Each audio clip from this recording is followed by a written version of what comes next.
Komið sæl og ég heilsa ykkur í Jesú nafni. Erindi mitt í dag ber yfirskriftina Andi Guðs á undanhaldi. Og það hefur ekki farið fram hjá neinum sem fylgist með fréttum að illska fyrir vaxandi í heiminum. Glæpir og ofbeldi fyrir vaxandi, átök milli þjóða, samfélaga og samfélagshópa fyrir vaxandi. Og hvað er það sem veldur þessu? Hvaða lausn hefur heimurinn til að taka á þessum vanda? Og hefur Biblían einhverja lausn? Og ef svo, hver er hún? Þetta er það sem ég langar að fjalla í dag. Nú við lesum í Opinberunarbókinni 1. versinu í 7. kafla að það segir: Eftir þetta sá ég 4 engla stóðu á 4 skautum jarðarinnar, þeir héldu 4 vindum jarðarinnar, til þess að eigi skyldi vindur blása yfir jörðina, né hafið, né yfir nokkur tré. Vindar í spádómi Biblíunnar stendur fyrir stríð og átök, og englar Guðs halda aftur af illskunni í heiminum. En þrátt fyrir það, þrátt fyrir að þessir englar eru að halda aftur af vindunum, þá virðist allt vera að fara úr böndunum. Englar Guðs, þeir eru að sleppa tökunum á þessum vindum átaka. Og þess vegna getum við búist við meiru af því sama eftir því sem að þeir losa þessi tök. Sjáðu hvað segir hér í bókinni Testimonies to the Church og 9. bindi blaðsíðu 11. Við lifum á endaloka tímum, uppfylling tákna tímanna boða að koma Kristi í nánd. Dagarnir sem við lifum á eru hrífandi og mikilvægir. Andi Guðs smá saman en örugglega að hverfa af jörðinni. Plágur og dómar eru þegar farnar að dynja yfir þá sem fyrirlíta náð Guðs. Hörmungar á landi og sjó, órólegt ástand samfélagsins, ófriða tíðindi eru ógnvekjandi. Allt þetta segir fyrir atburði af mikilli stærðargráðu. Vélráð illskunnar eru að sameina krafta sína og styrkjast. Þau eru að styrkjast fyrir síðustu miklu kreppuna og miklar breytingar eiga sér stað brátt í heiminum okkar og loka atburðirnir verða hraðir, segir hún. Og hún heldur áfram og segir: Ástandið í heiminum sýnir að erfiðu tímar eru framundan. Dagblöðin eru full af vísbendingum hræðileg átökin á henni framtíð. Djörf rán eru tíð, verkvöll eru algeng, þjófnaður og morð eru framin allstaðar. Menn sem eru haldnir illum öndum taka yfir líf karla, kvenna og lítilla barna. Menn eru orðnir gagnteknir af löstum og allskyns illska fær viðgengist. Og hver er lausnin á þessu? Hvað hafa þingmenn og kirkjunamenn? Hafa þeir einhverja lausn? Þeir segja að lausnin sé að sameina kirkju og ríki. Lausnin er að koma bæninni aftur inn í skóla. Lausnin er að koma boðorðunum 10 fyrir í opinberum byggingum. Lausnin er að innleiða sunnudags helgihald með lögum. Og þar sem Satan veit þetta, hvað gerir hann? Hann auðvitað kemur því til leiðar að illskan magnast enn frekar og hvetur til fleiri grimmdarverka. Hann fagnar yfir því að menn grípi til þess að hefta samvisku frelsi fólks. Og þannig fara menn úr einum öfga yfir í annan. Úr taumlausu lögleysi fara menn yfir í þvingað siðferði og við taka ofsóknir á fólki Guðs. Sjáðu hvað segir hér í þessari grein frá Baptist News. Robert Jeffress segir að skólar ættu að berjast gegn byssuofbeldi. Hvernig? Með því að kenna boðorðin 10. Það er þingmaður sem fullyrir þetta. Þetta eru raddir sem hljóma sífellt háværari. Kenna boðorðin 10, halda hvíldardaginn sem hjá þeim er sunnudagur og neyðum fólk til að fara aftur í kirkju á sunnudögum. En þeir starfa í góðri trú en gera sér ekki grein fyrir hvert þetta leiðir. Sameining ríkis og kirkju hefur alltaf leitt til ofsókna á þeim sem vilja fylgja orði Guðs. Og í bókinni Deilan mikla á blaðsíðu 404 segir: Þó eru það einmitt þessir menn sem fullyrða hinn sívaxandi spilling sé að miklu leyti sprottin af vanhelgun hins kristna hvíldardags og að mjög mundi það bæta siðferði samfélagsins ef sunnudagshelgin yrði haldin í heiðri. Og það heldur áfram á næstu blaðsíðu þar sem að segir: Við gætum dulbúið eitur með því að blanda því í heilnæman mat, en við breytum ekki eðli þess. Þvert á móti verður það þeim mun hættulegra að búast má við að það verði tekið í ógáti. Eitt af vélabrögðum Satans er blöndun lyginnar með nægilega miklum sannleik til þess að gera hana aðgengilega. Leiðtogar sunnudagshreyfingarinnar kunna að mæla með endurbótum sem fólk þarfnast, reglum sem samræmast Biblíunni, en meðan þeim er blandað saman við kenningar sem ganga í berhögg við lögmál Guðs, geta þjónar hans ekki staðið að þeim. Ekkert getur réttlætt þá í að láta boðorð Guðs þoka fyrir mannasetningum. Og merki dýrsins verður framfylgt til að bæta siðferði fólks.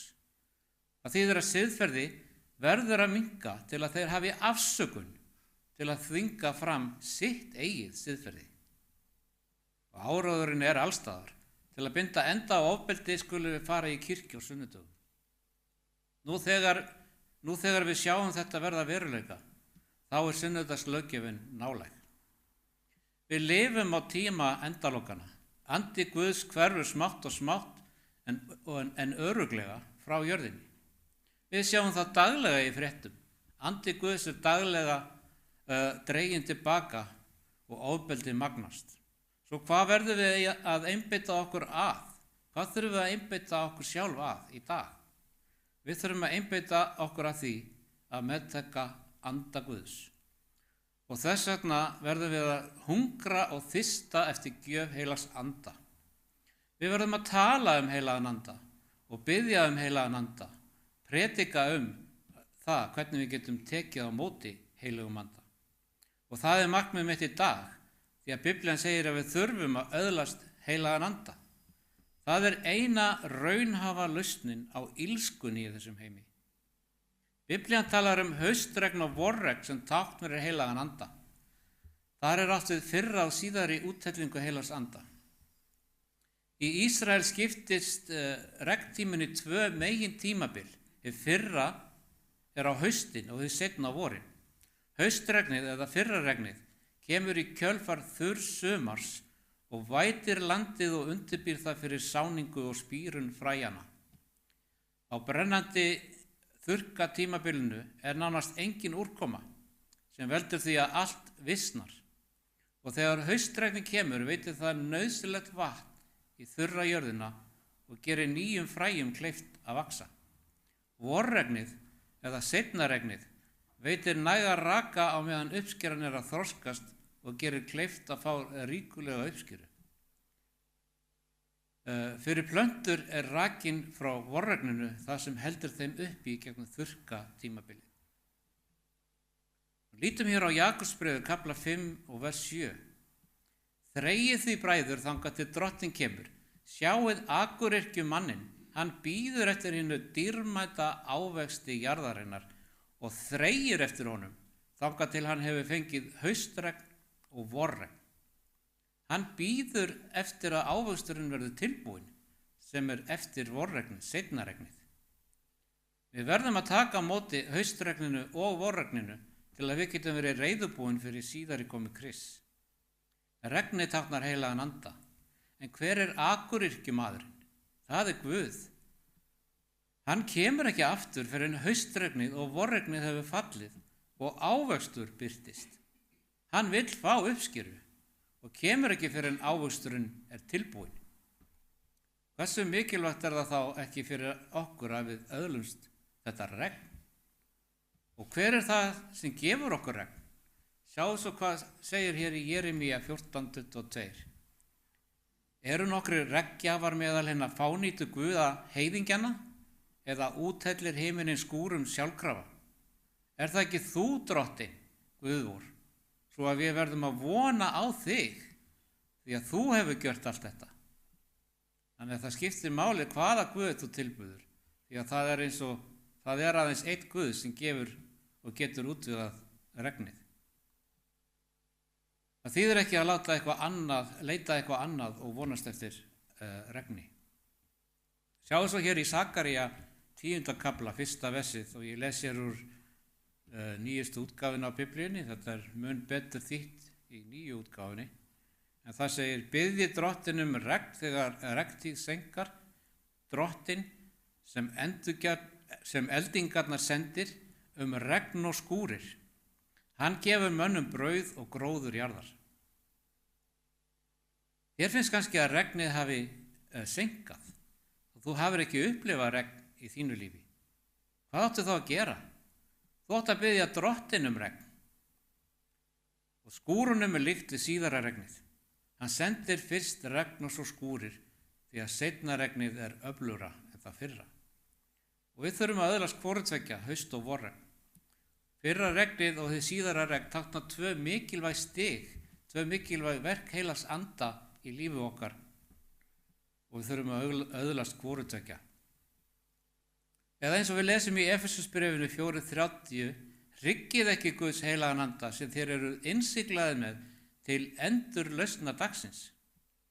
Fyrra regnið gerir okkur mögulegt að vaxa eins og fræinu sem spírar, en það seinna innsiglar okkur, eins og segir þarna í þessum texta. Það innsiglar okkur til endurlausnar dagsins. Svo hvernig getum við tekið á móti dögginu og regninu? Biblían segir að við verðum að læra kenningar. Hefur þú einhvern tímann heyrt presta segja: ég predika ekki kenningar, ég predika einfaldlega Jesú? Hlaupið í burtu frá þessum predikurum. Sérhver kirkja, ef þeir einbeita sér ekki að biblíulegum kenningum, þá færðu ekki réttan boðskap eða dögg eða regn á þeim stað. Þú ert ekki að fá hið fyrra og hið síðara regn. Þú ert ekki að taka á móti heilugum anda Guðs, og þess vegna viljum við vera vissum að við einbeitum okkur að kenningum Biblíunnar. Því eins og við lesum hér í 5. Mósebók 32:2: kenning mín streymir sem regn, ræða mín drjúpi sem dögg, eins og gróðra skúrir á granngresið og sem þunga regn á jurtirnar. Þannig að, hvað segir Biblían að komi með dögginni og regninu? Kenningar Biblíunnar koma með regninu. Við verðum því að kynna okkur kenningar Biblíunnar og við verðum að lifa eftir þeim og við verðum að predika þær. Allar kenningar Biblíunnar leiða okkur til réttlætis. Og hvað er réttlæti? Réttlæti er að gera það sem er rétt. Réttlæti er reynslan sem við öðlumst með fyrra regninu. Fyrsta stig heilags anda í lífi okkar, og kenningar Biblíunnar munu leiða okkur til fullkomnunar. Förum í 2. Tímóteusarbréf 3:16 og 17. Sérhver ritning er innblásin af Guði og nytsöm til fræðslu, til umvöndunar, til leiðréttingar, til menntunar í réttlæti. Réttlæti í versi 16, það er fyrsti áfangin. Það er fyrra regnið. Og síðan í 17. versi, hver er tilgangur kenningana? Til þess að sá sem tilheyrir Guði sé albúinn og hæfugjör til sérhvers góðs verks. Og ef þú ert hæfur til sérhver góðs verks, hvað ertu þá? Þá ertu réttlátur. Þá erum við hlutakendur í guðlegu eðli, eins og Páll orðaði það. Regn heilags anda menntar okkur í kenningum Biblíunnar til þess að við getum og gerum góð verk sem leiða til réttlátslífs. Og þegar við upplifum seinna regnið, þá upplifum við fullkomnun Krists eðlis. Þetta er fyrra og seinna regnið. Við verðum að læra kenningarnar, lifa eftir kenningunum og við verðum að predika þessar kenningar. Svo hvaða biblíu kenningar tengjast dögginni og skúrunum? Hvaða biblíu kenning tengist þessu regni? Það er ein ákveðin kenning sem ég hef í huga í dag. Það er boðskapur sem tengist helgidómsþjónustunni. Það hefur að gera með 7 hátíðir helgidómsins. Það er ekki margar kirkjur sem flytja boðskapin hátíðirnar 7. Það er engin rigning í spánni í þessum kirkjum. Án rigningar er engin uppskera og við sveltum. Það er engin næring að fá enga næringu að fá í þessum kirkjum. Og hverjar eru þessar hátíðir og hvað getum við lært af þeim og hvað kenna þær okkur regnið? 3. Mósebók í kafla 23, þar fjallað hátíðirna 7.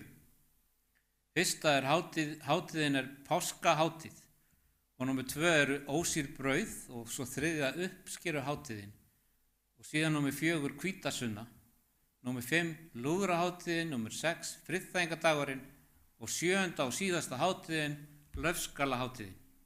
Þetta eru 7 hátíðir sem tengjast helgidóminum. En það sem ég ætla að sýna þér er að fyrra regnið tengist fyrstu 4 hátíðunum en það seinna síðustu 3. Sjáðu hér í 3. Mósebók 23:16. Þar segir skulu þeir telja 50 daga. Ég ætla ekki að lesa þetta allt því að ég vil bara benda ykkur á að 50 daga tákna hvítasunnu. Hvítasunna Pentakost. Það kemur af orði sem þýðir einfaldlega 50. Þeir töldu 50 daga frá páskum. Og svo þarna í versi 22, þar vildi ég bara benda ykkur á þetta að það segir, þér skerið upp jarðargróður yðar. Hvað þarf að falla náttúrulega til að fá uppskeru? Hvað hlýtur að falla af himni? Það hlýtur að vera regn. Þannig að regn, úthellings heilags anda tengist 4 hátíðunum, fyrstu 4 hátíðunum, hvítasunnu,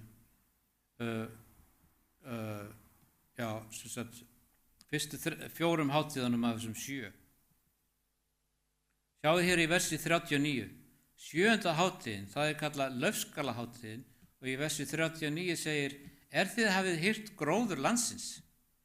Það uppskera, safna gróðrinum. Og hvað þarf að falla til að fá uppskeru? Hvað þarf að falla áður en gróðrinum safnað? Þú hefur fyrra regnið í 4. hátíðinni og síðara regnið í 7. hátíðinni.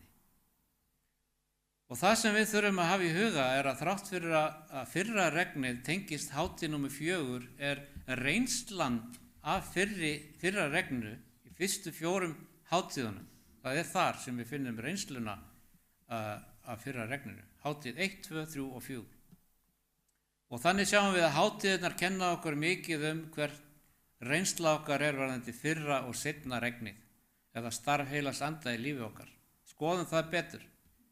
Hvaða dag var Kristur krossfestur? Hann var krossfestur á páskadag. Fyrra Korinthubréf 5:7 segir, hreinsið burt gamla súrdegið til þess að þér séu nýtt deig, enda eru þér ósýrðir, því að páskalambi voru slátrað sem Kristur. Það dauði Krists, þannig að páska tákna dauðan og þannig þurfum við einnig að deyja sjálfinu, sem fyrsta reynslan, fyrsta hátíðin, að deyja sjálfinu. Og þá segir Biblían ósýrt brauð, það næsta hátíð. Hver brauð lífsins? Það Kristur, eins og segir í Jóhannes og Guðspjalli 6:48. Ég brauð lífsins. Og hvað tákna ósýrt brauð? Brauð lyftist ekki ef það ósýrt. Það flatbrauð og ekkert ger. Og Kristur hann hvílir í gröfinni og þegar hann var grafinn. Þannig að ósýrt brauð þýðir að við erum áfram dauð í gröfinni, að vera áfram dauður sjálfum sér. Þannig að við upplifum fyrra regnið. Og síðan kemur 3. hátíðin sem uppskeruhátíð eða frumgróðin sem táknar upprisu. Og sjáðu hér í fyrra Korinthubréfi 15:20. En nú Kristur upprisin frá dauðum sem frumgróði þeirra sem sofnaðir eru. Það upprisan. Og þú hefur páska, þú hefur dauðan, ósýrt brauð að vera áfram dauður sjálfum sér og frumgróðan sem upprisa. Við rísum upp sem nýr maður, ný sköpun og við skiljum gamla mannin eftir í gröfinni. Hvítasunnuhátíð númer 4. Hvað gerðist á hvítasunnu-degi fyrir lærisveina Krists í efri salnum? Hvað fengu þeir? Hlutu þeir úthellingu heilags anda? Við lesum það í 2. kafla Apóstolasögunnar. Var þá skyndilega gnýr af himni eins og aðginandi sterkuðris og fyllti allt húsið þar sem þeir voru. Og þeir meðtóku heilagan anda, hátíð númer 4, fyrra regnið. Í Testimonies for the Church 5. bindi blaðsíðu 214 segir: Engin okkar mun hljóta innsigli Guðs meðan persónleiki okkar hefur einn blett syndar á sér. Það er eftir hjá okkur að bæta úr göllum persónleika okkar og hreinsa sálar musterið af öllum óhreinindum. Þá mun hið seinna regn falla á okkur eins og hið fyrra regn á lærisveinana á hvítasunnudegi. Svo hvort regnið var það sem féll á hvítasunnudegi? Það var fyrra regnið samkvæmt þessu. Og við þurfum að upplifa þetta persónlega. Því bara það að skoða helgidóminn og þekkja páska, ósýrðu brauðin, uppskeruhátíðina og hvítasunnuna, hvað gagnast það okkur? Það er aðeins kenning. En hver hlýtur hinn persónlega reynsla að vera? Við skulum skoða það. Páskahald gyðinga. Við verðum að vera dauð sjálfum okkur. Ósýrt brauð, að vera áfram dauður sjálfum sér. Frumgróði, rísa upp til að ganga í hennu nýja lífi, þannig að Guð geti veitt þér að reyna fyrra regnið. Það er fyrsta stig heilags anda, upplifun fyrra regnsins. Það er að láta ekki undan gind syndarinnar, deyja okkar gamla manni, hafa hann áfram í gröfinni, rísa upp sem nýr maður og segja skilið við synd. Og við skulum staðfesta það að reynsla fyrra regnsins, fyrsta stig heilags anda í lífi okkar, og í Rómverjabréfinu 6:3 segir: Eða vitið þér ekki að allir við sem skírðir erum til Krists Jesú erum skírðir til dauða hans? Hver af fyrstu 4 hátíðunum er það, að vera skírður til dauða hans? Hvaða hátíð er það? Það eru páskar. Og svo vers 4: Við erum því dánir og greftraðir með honum í skírninni. Við erum grafin með honum, það eru ósýrðu brauðin. Og höldum áfram: Við erum grafin með honum í skírninni til þess að lifa nýju lífi, eins og Kristur var uppvakinn frá dauðum fyrir dýrð föðurins. Uppreisinn frá dauðum, hvaða hátíð er upprisan? Það er frumgróðin. Og við skulum lesa áfram. Hver er tilgangurinn? Til þess að lifa nýju lífi. Sérðu það? Það er fyrri reynslan af fyrra regninu. Og förum í vers 6. Biblían segir: Vér vitum að vor gamli maður er með honum krossfestur. Það eru páskar, til þess að líkami syndarinnar skuli það engu verða og vér ekki framar þjóna syndinni. Svo hver er reynslan af regni, fyrra regninu? Við veljum að þjóna ekki lengur syndinni. Og hvað þýðir ekki framar? Frá þessum tímapunkti og áfram. Þannig að frá þessum degi ættum við að velja að þjóna ekki syndinni. Og þegar þessar 4 hátíðir verða veruleika í okkar lífi, þá er það sem við höfum öðlast fyrra regnið.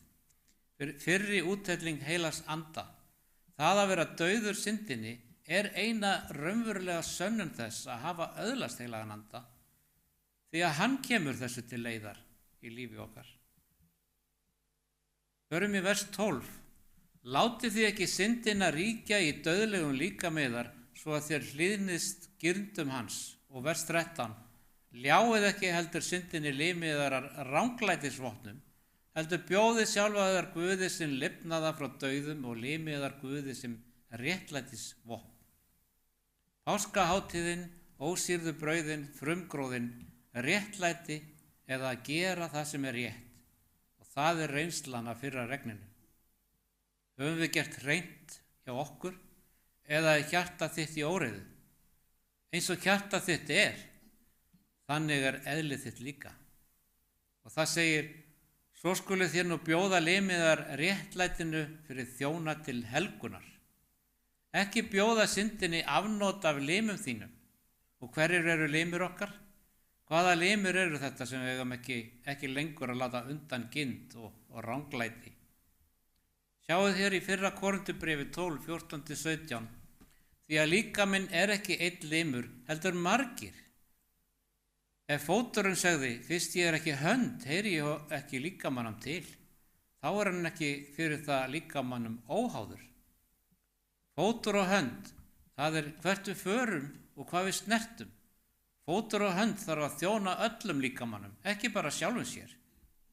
Svo segir ef eyrað segði fyrst ég ekki auga, heyri ég ekki líkamanum til. Þá það ekki þar fyrir líkamanum óháð. Á hvað ertu að hlusta? Þjónar það bara eyranu eða öllum líkamanum? Er það sem þú hlustar á til uppbyggingar fyrir allt líf þitt?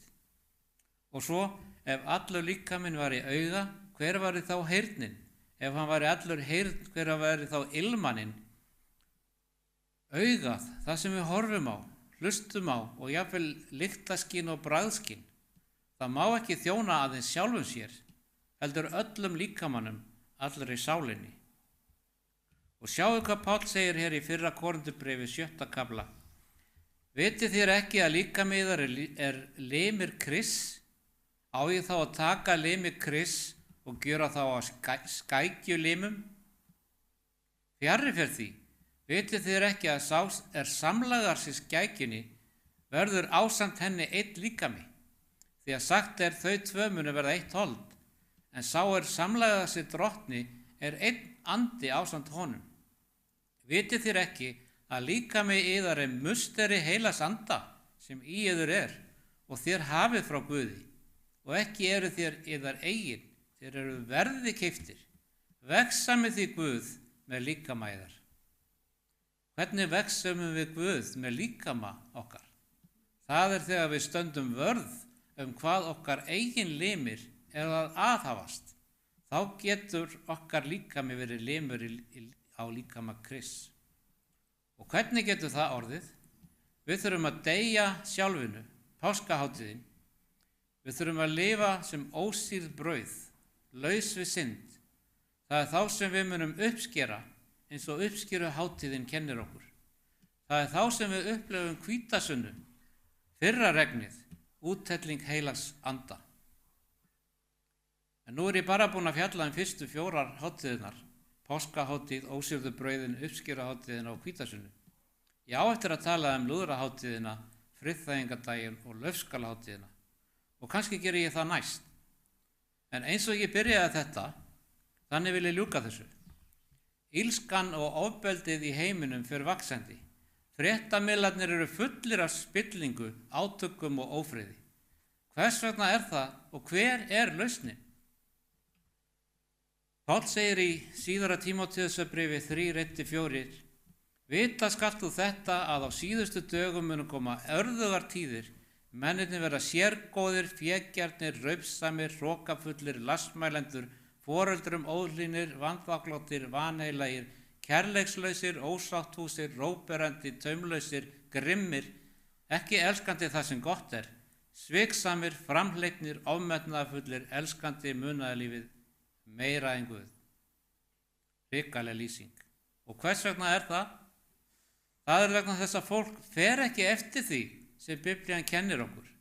Fólk hunsar kenningar Biblíunar. Fólk er ekki tilbúið til að öðlast reynsluna sem hátíðirnar kenna okkur, páskaháttíðin, að deyja sjálfinu, ósýr brauð að vera dáin syndinni, upprissu hátíð að rísa upp sem nýr maður, ný sköpun og þar með upplifa hvítasunnu, úthellingu heilags anda. Fólk tekur ekki leiðbeiningum Guðs og þess í stað vilja stjórnvöld, þegar þau horfa upp á síversnandi ástand, grípa til sína eigin leiða, innleiða siðferði með valdi, koma á löggjöf til að taka á vandamálinu. Er lausnin að þvinga lög Guðs upp á fólk, gera bænir og trúrækni að skyldu samkvæmt lögum og ef þú ekki fylgir því þá séu viðurlög við því? Er það lausnin? Það virkar ekki og mun ekki virka. Nei, þess í stað segir Kristur: Komið til mín allir þér sem erfiðið hafið og þungabyrðar og ég mun veita yður hvíld. Kristur vill veita okkur hvíld frá erfiði þessa heims. Hann vill veita okkur lausn frá syndabölinu. Og hvernig gerist það? Hann segir: Takið á yður mitt ok. Það er að deyja sjálfinu, skilja gamla mannin eftir í gröfinni, rísa upp sem nýsköpun. Og síðan segir hann: Lærið af mér því að ég er hógvær og að hjarta lítillátur. En hver vill læra af honum? Nei, heimurinn fer sína eigin leið og heldur að það sé til einhver önnur leið til að takast á við þessi vandamál. En ef við lærum af honum, hvað þá? Hann segir okkur það og þá munum þið finna hvíld sálum yðar. Það er ekki fyrir en við lærum af honum sem við finnum sanna hvíld. Og því vil ég hvetja þig, komdu til Jesú, lærðu af honum. Það er eina leiðin til að öðlast sanna hvíld. Amen.